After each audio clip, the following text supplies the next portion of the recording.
Right, here we guys, we're in Manchester now, Manchester City Centre. It's the 27th of October. We've got these tossers over here still believing fucking Ukraine's being attacked.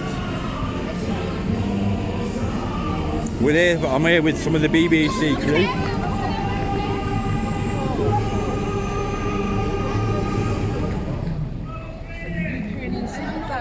Dickheads. Now we'll go straight over here. We love Putin! You're all being lied to! It's fake and you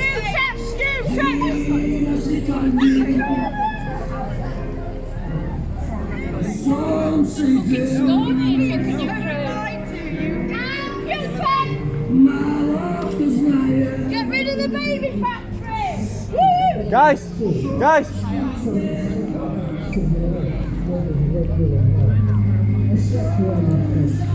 Right, we're now in Piccadilly Gardens. We're at the Save the Children demo, Piccadilly Gardens. This is Gilly Media. Stuff like that we didn't know about, what activities and whatever. They come to you dormitories at night and you'll be sexually abused at night by the house parents. There was 24 houses in BeachHolme. I had 2 sisters and another brother. Marjorie and Frank and myself all went to BeachHolme. I was in 5 children's homes from the age of 0 until 6. I don't know too much about my early age in childcare, but when I was 6, I went before a magistrate and I'm looking up at the unicorn and the lion and the crown, and I'm looking at the regalia and I'm looking at this judge, and this judge is looking down at a 6-year-old boy. Would you like to go to the seaside, sonny boy? Seaside? I've never been to the seaside. Of course, what am I going to say? I was put in BeachHolme, Banstead, Surrey. Again, it's on my top. If you Google it, and remember it's spelled with 2 H's and 2 E's. There's interviews that I've done with various things like Sean Atwood, John Wedger, and many other people that have spoken about child abuse. But guys, a lot of you do know my story and know the horrific child abuse that I went through. And my story is easy to look up.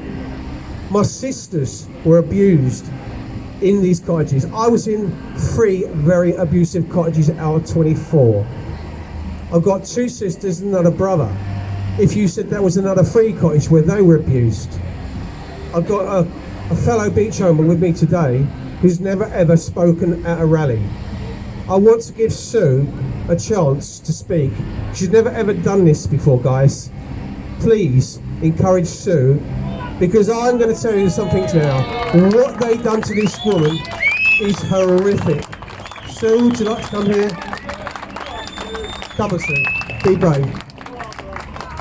The abuser that abused my sister Marjorie in one of the cottages, although my sister was older than Sue, it was a different time frame. He was still abuser. Again, the bathrooms were like a sexual torture chamber. Sue's going to tell you what happened to some of the children in the dormitories. The same happened to my sisters in this house. Remember, there's 24 houses. I've told you of at least 7. If you take 7 or just 4 children, and there was up to 900 children in this children's home at one stage, how abusive this children's home was.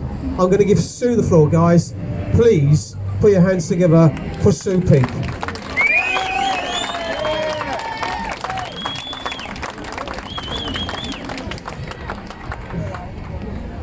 I was taken to BeachHolme. My three brothers, because our mum died of cancer. So he was put. So my eldest brother was put in the second house. I was in 2 houses, and then I was sent to the 3rd one where the abuse took place. They used to come in the bedroom, touching us up. I don't know, because I caught it with a little girl of about 9 or 10. So I took them up to the office the next day and reported it. They said, all right, go back, we'll sort it out. But they did sort it out. They put me in a mental hospital for 3 years when I was 14. You know, and I never got justice. We had the superintendent there touching us, caning us. We had to pull our knickers down for some stupid thing. You know, all my brothers were abused. You know, it's a horrible place. And when you go into the hospital, you're abused there as well. You know, so many things that happened. You know, we just have to get over it. We can't do nothing about what's happened to us, apart from try and get justice. But we can help the children of today, and that's what we need to do. Get out there and help the children. So I haven't told it all, but it's just a bit difficult. That's basically what happened. It's very difficult for somebody to stand up here with a microphone that's never done it before. And the amount of people here today should be thousands, literally thousands. When we all start off, we start as babies and children. If through no fault of our own that we end up in these abusive children's homes. Now you've had two speakers up here today, and some of the things they've talked about, Operation Brockhurst, Operation Orr, Operation Rose, and the many, many different names that the police give these operations where nothing is literally done but is swept under the carpet.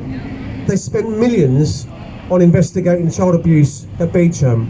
What hurts more than anything is I never got justice for my abuse. And in my 60s, I got a telephone call out of the blue. This is Surrey Police, we want to know if we can come and interview. Somebody's walked into the police station and said they was badly and sexually abused in a children's home called BeachHolme. So we were duty bound to investigate. They came and interviewed me on 4 separate occasions. Now, I'd gone from a child being in children's homes, 5 children's homes from 0 to 6, and then 11 years of abusive BeachHolme. London was my Beirut as a youngster. My first 25 years, I was sleeping rough on the streets of London. I was sleeping in doorways, or parks, or on benches. My life was red. I turned to drugs. I got myself into trouble. I would put a brick through the window, so I went to a police cell and I stayed in the police cell for the weekend. If you do it on a Friday, you had to get a bed for the night and food. You wouldn't be going to court till the Monday, so you would spend all weekend. You'd come out for a couple of days on the streets and you do the same thing next weekend. People don't realise what actually people and the extremes people go. The psychological effect of what it has on people is horrendous. You know, it's like a stress and a trauma that you suffer for the rest of your days. And it's very, very difficult. When I was a child, they used to say to you, little boys should be seen and not heard. And they used to use this red carbolic soap, which used to scrub the floors with, to clean the floors. And they used to put it in your eyes, and it used to burn your eyes. They used to put it against your skin. When they used to use this floor scrubbing brush on the screen, it used to scrape all the skin off your back, and then rub this red carbolic acidy type of soap into your skin. Those are the type of things, they would touch you up. They would bash you and beat you. One parent in Larch used to punch me and beat me with his fists. He used to be so slap happy. He used to punch me and lift me off the floor into the next room. He'd come up to you at the kitchen, they'd make you wash up the plates from dinner. He'd come and stand behind you, push you up against the sink, hold you. He was so powerful, you couldn't move. He used to jump on your back. He used to pin you down. And he was so powerful, you couldn't do anything. He would ride you like a horse, and he'd rub his genitals on your back. This is the type of abuse, just some of it. There was so much of it, and children went through this.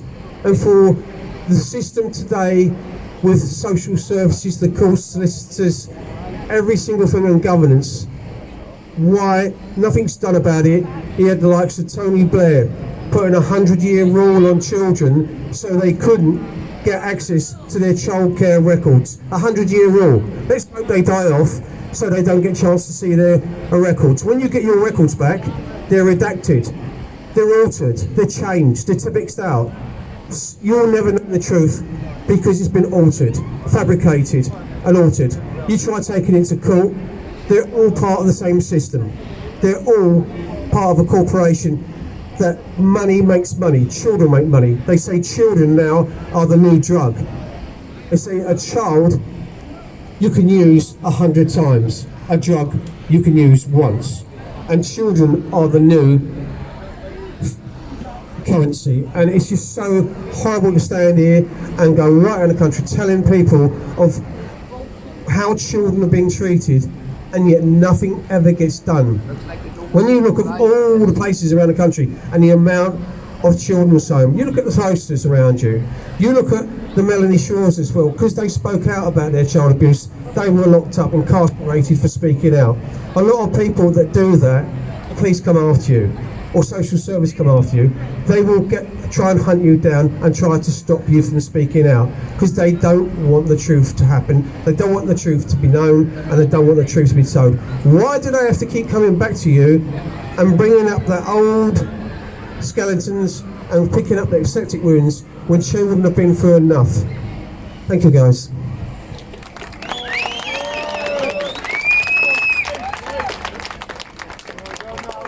It is clear that those in government and those in power won't do enough to protect the children. They're taking an idle look at what's going on. They're not really concerned. If it's not such as ourselves here today, nothing will be done about it. No one would hear these stories. No one knows what's really going on. But it's a pleasure to have people coming here to speak, talking about the real truth about what's going on. Next we have to the stage is John Lawrence talking about Oldham. Can you raise a hand for John Lawrence, please?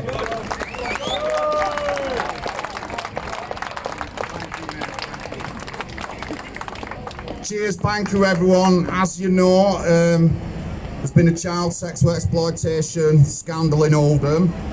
It might be new to people, but we knew this. We knew from when the Rochdale Three Girls scandal that it was linked to Oldham. No one had listened to us. The council called everyone political correct names. So through public pressure and public meetings, they've admitted their fault in the scandal.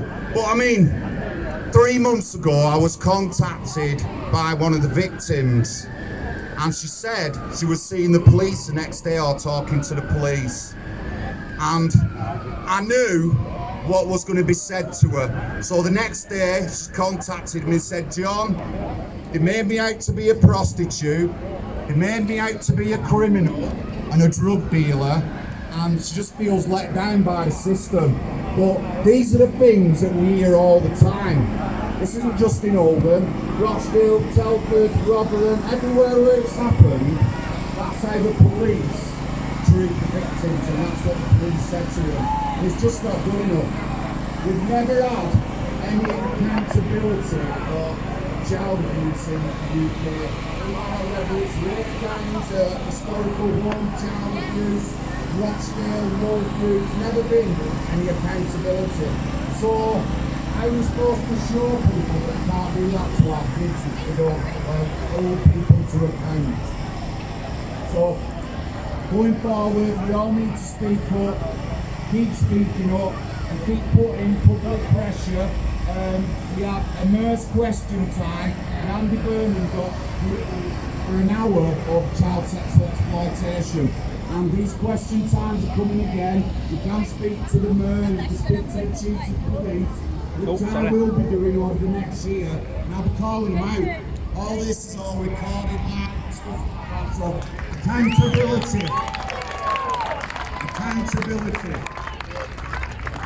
It's got to be done. A couple of months ago, there was 250 allegations against 50 police officers in Rotherham, and just a couple of weeks ago, nothing's going to be done about it.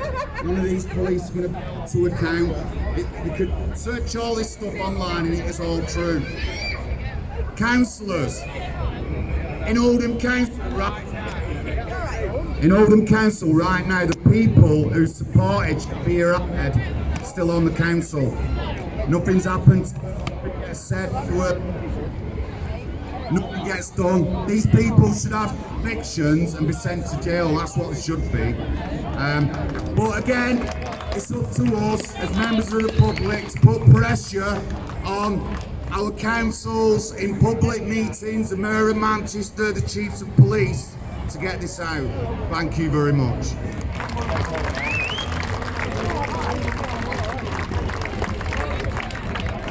It's very important for now more than ever for a closer look to be taken into these people that are spending a lot of time around our children and our apps, or even whilst we're there.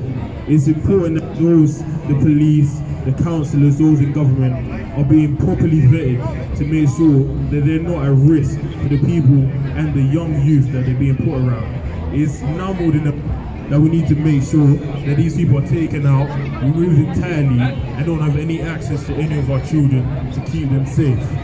Now, what we want to do is introduce the next guest, so would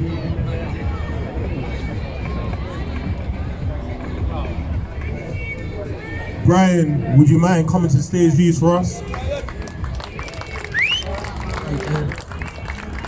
Right, my name's Brian Clare. I've actively been involved with the campaign since I was 16.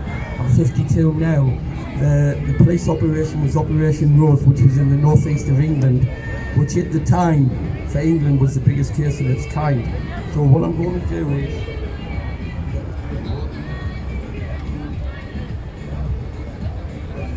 I'll just say that with my mouth, nothing reached. So I was taken into care in 1977. What was known as what do you call an assessment centre. But the assessment centre was surrounded by 14 and 15 year olds. Do you know how old I was? 7. Yeah? So as soon as I was taken in, because I ran on the Friday from Emsworth House in Sunderland, I ran on the Friday up the road. I was put in a segregation unit, prison cell.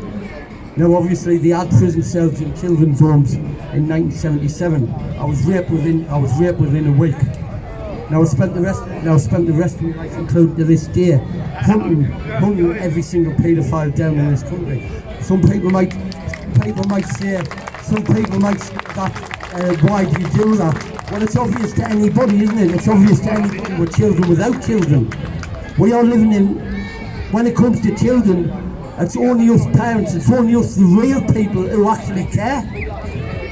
This is why, people think I'm going to be controversial here. This is why I call, when a paedophile kills a child, surely to God that should incite the death penalty. Why should your taxpayers' money be spent on keeping a paedophile inside and cost what, £800 a week? Yeah, so I spent 32 years campaigning. In 2000, it was actually in the year 2000, just which took the case to the High Court in London. What we've done is we changed the litigation law, yeah, and we also changed the data protection law. Now, in the way of data protection was, if you remember pre-2000, nobody could get access to the social services files. We changed that, but that is like Bobby said, it's not good enough. It's not good enough till every single child in this country is protected. Absolutely. You know, because it's mental anguish. It's a mental anguish that you have to go through. It's a mental anguish that you see fellow survivors going through that anguish. You know what I mean? And you've got the likes of people sitting over there, no disrespect to them, but they haven't got a clue. They just haven't got a clue. Absolutely. You know? Open your eyes. Same with the police. Same with the police. And I'll see it. I'll see it through my experience. Yeah? The police have, to me, with the amount of police operations I've been involved with, not that I'm a police officer, with the amount of police operations I've been involved with, the emphasis now is not to create an operation like what we had. The emphasis is without it's too much money. All they're interested in is the money. Children care system and put a factory product just being pushed through the system. This is why I do believe every single care in this country should be closed down. There's a lot more I can say. People need sort of people to come on. But yeah, if anybody's interested, Operation Rose, just type that in your phone and make your own decision. And I'll leave it at that, yeah? Thank you.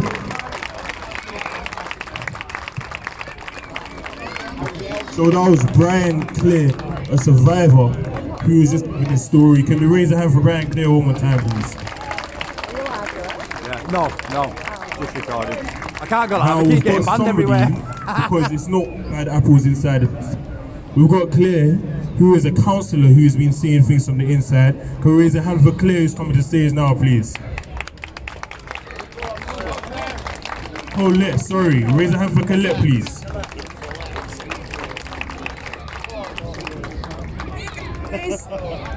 Now, some of you know me. What's wrong?